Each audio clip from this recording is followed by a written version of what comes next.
Pernahkah kamu memasuki sebuah tempat dan merasakan sesuatu yang tidak bisa dijelaskan oleh logika? Seolah udara menjadi lebih berat, langkah terasa lebih lambat, dan pikiran mulai berkabut tanpa alasan yang jelas. Ada ruangan yang membuat kita ingin duduk lebih lama, merasa damai tanpa usaha.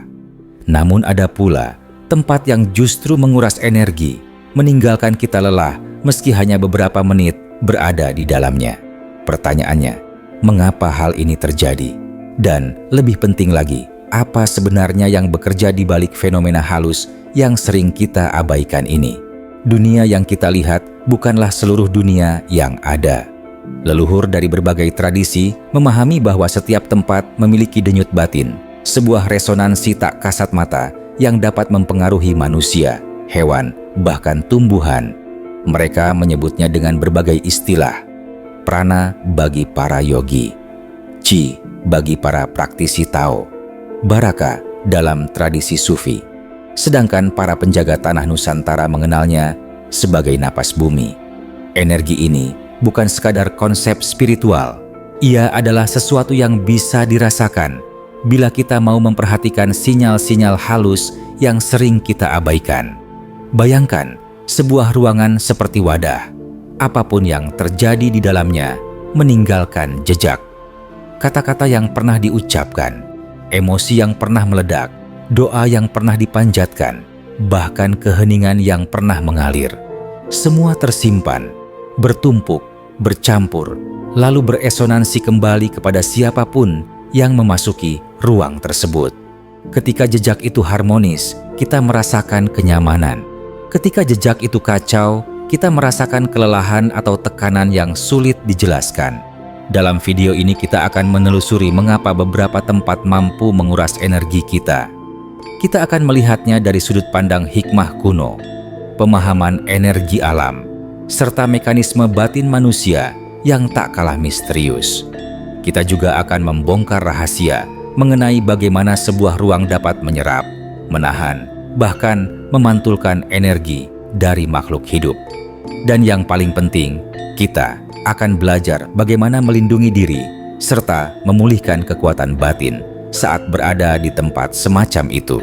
Jika kamu pernah merasa lelah tanpa sebab setelah mengunjungi rumah tertentu, kantor tertentu, atau bahkan jalan tertentu, maka video ini akan membuka sebuah pintu baru untuk memahami apa yang sebenarnya terjadi. Bersiaplah menyelam lebih dalam ke dunia yang jarang dibicarakan, tetapi selalu kita alami setiap hari. Sejak ribuan tahun lalu, para penjaga pengetahuan rahasia memahami bahwa ruang bukan sekadar tempat kosong yang menampung benda. Ruang adalah makhluk halus yang hidup, bernapas, menyimpan memori, dan berinteraksi dengan siapapun yang memasuki wilayahnya. Dalam tradisi hermetisisme ada sebuah ajaran yang berbunyi as above so below. Namun ada satu prinsip yang jarang dibahas, yaitu as within so without. Segala sesuatu yang terjadi di dalam diri manusia memantul kepada ruang yang ia tempati. Dan ruang itu akan memantulkan kembali apa yang pernah diserapnya kepada siapapun yang datang setelahnya. Para filsuf Yunani kuno seperti Pythagoras mempercayai bahwa alam semesta tersusun dari harmoni, tidak hanya pada suara dan musik, tetapi juga pada ruang dan tempat. Suatu lokasi yang kehilangan harmoni akan menghasilkan disonansi yang dapat mempengaruhi pikiran serta tubuh manusia. Di sisi lain, para Taois berbicara tentang Shakti, energi tajam atau energi cacat yang muncul dari bentuk tanah, bangunan, dan aliran angin. Jika energi itu terperangkap di tempat tertentu, maka ia akan menghambat aliran Qi di dalam tubuh manusia dan menyebabkan rasa letih tanpa sebab. Di Nusantara, para leluhur memiliki pemahaman yang sejalan. Mereka menyebutnya pamor tempat atau tuah bumi. Ada kampung yang tidak ramah untuk ditinggali meski tidak terjadi apapun di permukaannya. Ada rumah yang konon membuat penghuninya selalu sakit atau bertengkar, bukan karena hantu atau gangguan supranatural, tetapi karena napas bumi di lokasi itu tidak seimbang. Tempat-tempat ini sering dianggap wingit bukan karena kegelapan gaib, tetapi karena ketidakharmonisan energi yang tersimpan di dalamnya. Banyak naskah lama menyinggung hal ini meski dengan bahasa simbolis. Serat Wedatama misalnya mengisyaratkan pentingnya kebeningan batin dalam menjaga lingkungan agar tetap selaras, karena hati manusia yang keruh dapat menodai ruang di sekitarnya. Dalam tradisi Sufi, tempat yang dipenuhi amarah, kesedihan, dan konflik dianggap sebagai ruang yang terhijab. Artinya cahaya batin sulit masuk, sementara kegelapan emosional lebih mudah bertahan. Leluhur juga percaya bahwa tanah menyerap memori. Tanah yang pernah menjadi lokasi peperangan, pertumpahan darah, atau tragedi seringkali menyimpan gema emosional yang tidak hilang meski ratusan tahun berlalu. Fenomena ini tidak hanya muncul pada tradisi spiritual. Ilmu modern seperti psikogeografi juga mengakui bahwa suatu lokasi dapat mempengaruhi perilaku dan kondisi psikologis manusia. Bahkan para arsitek sadar bahwa bentuk ruangan, pencahayaan, dan arus udara dapat menentukan apakah seseorang akan merasa tenang atau justru tertekan. Yang menarik adalah semua tradisi sepakat pada satu hal. Setiap tempat memiliki getaran, dan manusia sebagai makhluk yang peka secara batin akan selalu bereaksi terhadap getaran itu, apakah kita menyadarinya atau tidak. Inilah yang menjadi dasar dari pemahaman kuno tentang tempat yang menguras energi. Ini bukan kepercayaan kosong. Ini adalah warisan pemahaman mendalam tentang hubungan antara manusia dan ruang yang sudah terukir dalam budaya manusia sejak ribuan tahun lalu. Untuk memahami mengapa sebuah tempat bisa menguras energi seseorang, kita perlu melihat ruang bukan sebagai benda mati, tetapi sebagai medan energi yang berlapis. Setiap tempat menyimpan 3 lapisan utama: lapisan fisik, lapisan emosional, dan lapisan subtil. Ketiganya bekerja bersama seperti nada dalam sebuah musik. Jika salah satu nada sumbang, maka keseluruhan komposisi akan menghasilkan getaran yang melelahkan bagi siapapun yang mendengarnya. Lapisan pertama adalah lapisan fisik. Ini adalah struktur yang dapat dilihat. Cahaya yang masuk, arah angin, bentuk ruangan, warna dinding, hingga bau yang menyelinap tanpa suara. Semua faktor ini menyentuh tubuh melalui panca indera dan menghasilkan respons tertentu. Ruangan yang terlalu gelap atau terlalu sempit, misalnya, dapat membuat tubuh masuk ke mode bertahan. Jantung sedikit lebih cepat, pernafasan sedikit lebih dangkal, otot sedikit lebih tegang. Kita mungkin tidak menyadarinya, tetapi tubuh sedang bekerja ekstra hanya untuk menyeimbangkan diri. Inilah penyebab kelelahan yang muncul tanpa disadari. Lapisan kedua adalah lapisan emosional. Ini bukan sesuatu yang tampak, tapi dapat dirasakan. Setiap emosi yang pernah dilepaskan di suatu tempat menempel seperti kabut tipis. Rumah yang sering menjadi tempat pertengkaran, misalnya, akan menyimpan gema emosinya dalam bentuk pola getaran yang sulit hilang. Ketika seseorang yang sensitif memasuki ruangan semacam itu, ia seperti berjalan di dalam asap tak terlihat. Ada rasa sesak, gelisah, atau tidak nyaman yang muncul secara spontan. Emosi yang menumpuk di tempat tertentu bertindak seperti spons. Ia menyerap energi seseorang untuk mempertahankan getaran lamanya. Lapisan ketiga adalah lapisan subtil. Ini yang paling misterius dan sering dianggap sebagai inti dari fenomena kelelahan energi. Lapisan ini terbentuk dari akumulasi niat, pikiran, dan aktivitas batin manusia yang berlangsung dalam jangka waktu lama. Ruangan yang digunakan untuk meditasi, doa, dan kontemplasi akan memiliki medan subtil yang bersih, ringan, dan teratur. Sebaliknya, tempat yang menjadi sarang kecemasan, manipulasi, atau keserakahan akan membentuk medan yang keruh dan tidak stabil. Bila seseorang masuk ke dalamnya, medan auranya harus menyesuaikan diri untuk bertahan. Proses inilah yang menguras energi. Bayangkan tubuh manusia seperti alat musik gesek.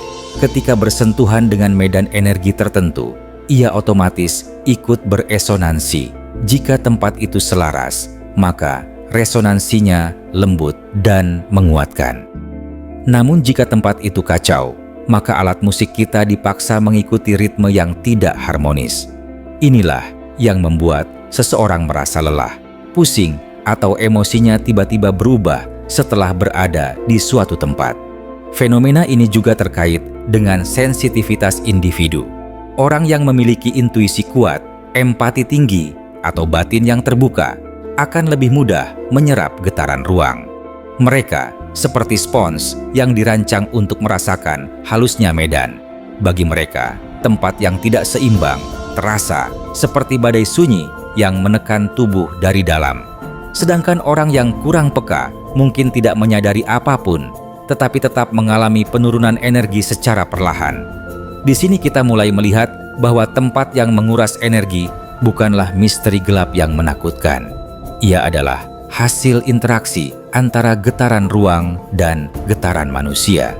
Sebuah dialog sunyi yang terus berlangsung meski kita tidak pernah memperhatikannya.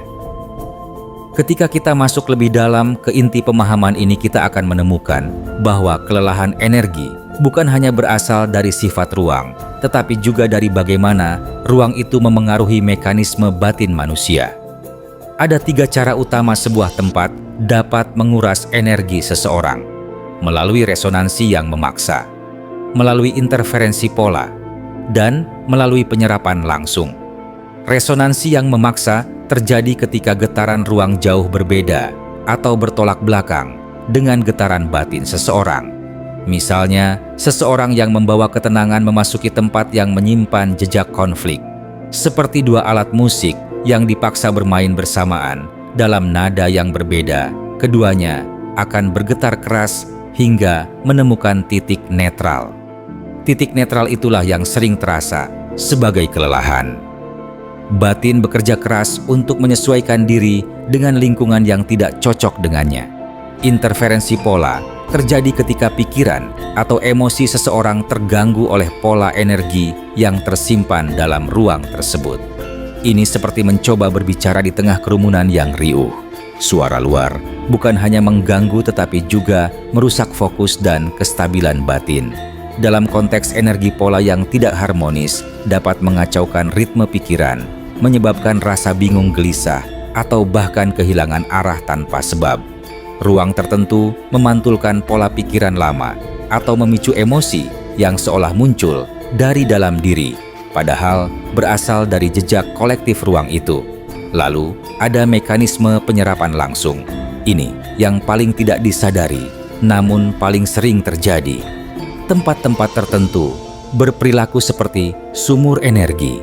Mereka menyedot energi siapapun yang memasuki wilayahnya, bukan karena tujuan buruk, tetapi karena ketidakstabilan medan subtilnya. Ibarat ember bocor, ruang tersebut menarik energi dari luar untuk mengisi kekosongan di dalamnya. Orang yang sensitif akan merasa lemas atau kosong meski tidak melakukan aktivitas berat. Ada pula tempat yang menahan energi kita. Ketika kita masuk, energi kita tidak bergerak bebas karena tertahan oleh dinding psikologis atau pola ruang yang stagnan. Ini seperti mencoba bernafas dalam ruangan yang tidak memiliki ventilasi. Energi tidak bisa mengalir, dan ketika energi tidak mengalir, tubuh pun merespons dengan rasa capek atau berat di dada.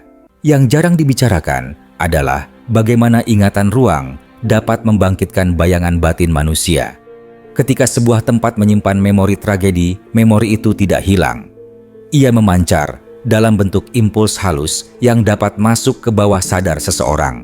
Orang yang peka mungkin tiba-tiba merasa sedih atau tegang tanpa mengetahui alasannya. Dalam tradisi lama, fenomena ini disebut gema astral. Dalam bahasa modern ini dapat dianalogikan sebagai jejak psikologis yang masih aktif. Uniknya, tidak semua tempat yang menguras energi adalah tempat negatif. Ada lokasi-lokasi yang memiliki energi kuat seperti pusat aktivitas spiritual atau tempat bersejarah yang kental dengan ritual.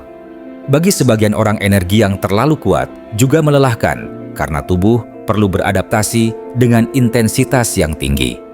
Tempat-tempat sakral sering membuat seseorang merasa ringan, tetapi sekaligus lemah. Setelahnya seperti tubuh, baru saja dibersihkan atau diriset secara halus. Pada akhirnya kelelahan energi adalah hasil dari interaksi dua medan, medan ruang dan medan manusia. Setiap tempat membawa cerita, dan tubuh kita membacanya melalui getaran. Tempat yang selaras akan menguatkan kita. Tempat yang tidak selaras akan menguras kita sampai titik di mana kita perlu memulihkan diri.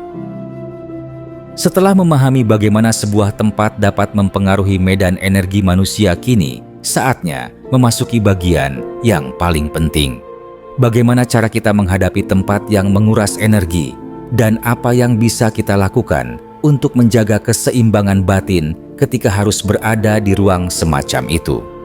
Leluhur dari berbagai tradisi meninggalkan banyak petunjuk, dan meski berbeda bahasa serta bentuk ritual, intinya selalu sama: menjaga aliran energi, menjaga kesadaran, menjaga batas antara ruang dan diri. Langkah pertama adalah mengenali sinyal tubuh. Tubuh adalah kompas paling jujur yang kita miliki. Ketika memasuki sebuah tempat, coba perhatikan perubahan kecil. Napas tiba-tiba menjadi lebih pendek, bahu terasa lebih berat, pikiran menjadi kabur, atau suasana hati berubah tanpa sebab. Semua itu adalah pesan bahwa ruang sedang berinteraksi dengan medan batin kita. Dengan mengenali sinyal ini, lebih awal kita bisa mengatur posisi tubuh, mengatur ritme napas, dan menyiapkan diri agar energi tidak terhisap terlalu banyak. Langkah kedua adalah mengatur napas sebagai jangkar. Di tempat yang menguras energi, manusia cenderung kehilangan pusat batinnya. Napas akan menjadi acak, fokus berantakan. Dengan mengatur napas perlahan dan stabil, dalam hitungan tertentu kita menciptakan medan internal yang tidak mudah diganggu oleh pola ruang. Inilah teknik sederhana yang digunakan para praktisi meditasi dan pengembara spiritual sejak zaman dulu. Satu siklus napas yang stabil dapat memutus resonansi yang memaksa dan mengembalikan kita ke ritme pribadi. Langkah ketiga adalah membangun batas energi, bukan dengan membayangkan perisai rumit, tetapi dengan kesadaran sederhana bahwa energi diri adalah milik diri. Cara paling praktis adalah dengan menaruh perhatian pada pusat tubuh. Banyak tradisi menyebutnya dengan berbagai nama: dantian, hara, pusering, kauru. Ketika perhatian kita kembali ke pusat energi itu, medan internal menjadi lebih rapat dan tidak mudah terserap oleh ruang yang tidak stabil. Langkah keempat adalah menyesuaikan posisi. Kadang masalahnya bukan seluruh tempat, tetapi titik tertentu di dalamnya. Ruangan yang memiliki sudut gelap atau area stagnan biasanya memiliki energi yang lebih berat. Dengan berpindah beberapa langkah, duduk dekat sumber cahaya, atau mendekati jendela aliran energi bisa berubah drastis.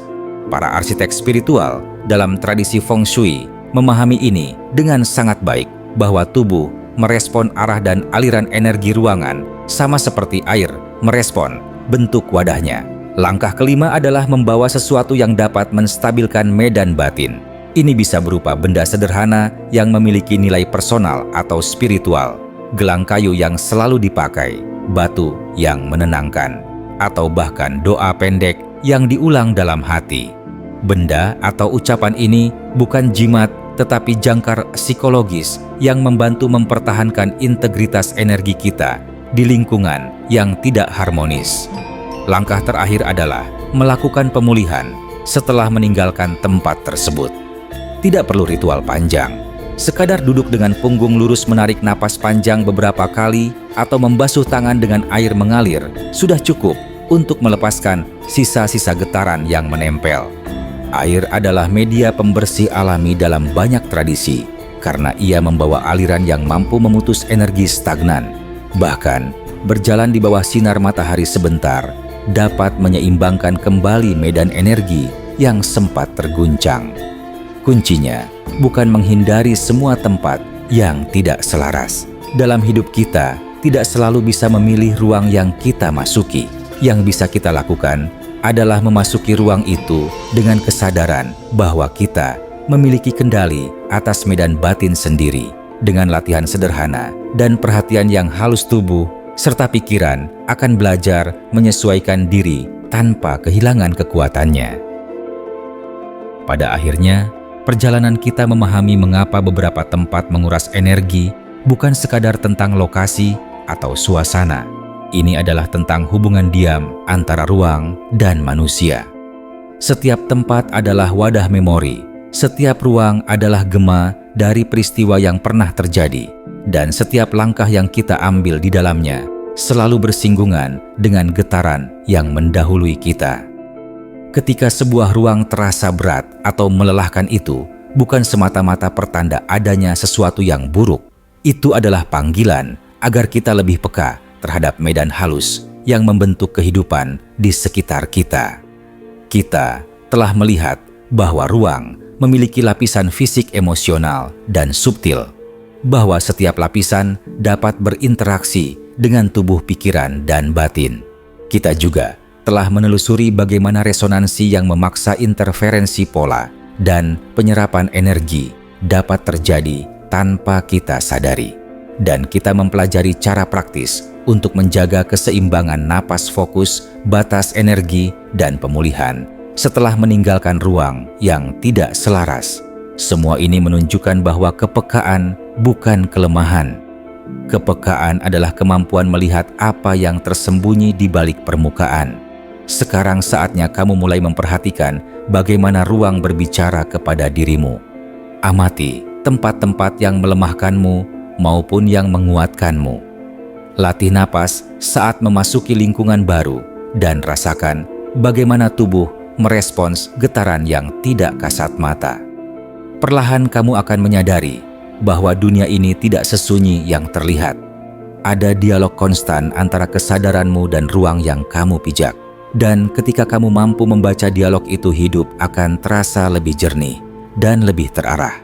Jika video ini menggugah dan membuka pemahaman baru bagimu, cobalah terapkan teknik yang telah dibahas. Biarkan dirimu mengalami perubahan halus yang muncul ketika kamu memasuki ruang dengan kesadaran penuh. Dunia mungkin tidak berubah, tetapi caramu melangkah di dalamnya akan berubah selamanya. Terima kasih telah mengikuti perjalanan ini. Semoga setiap ruang yang kamu masuki membawa cahaya dan kekuatan bagi perjalanan batinmu.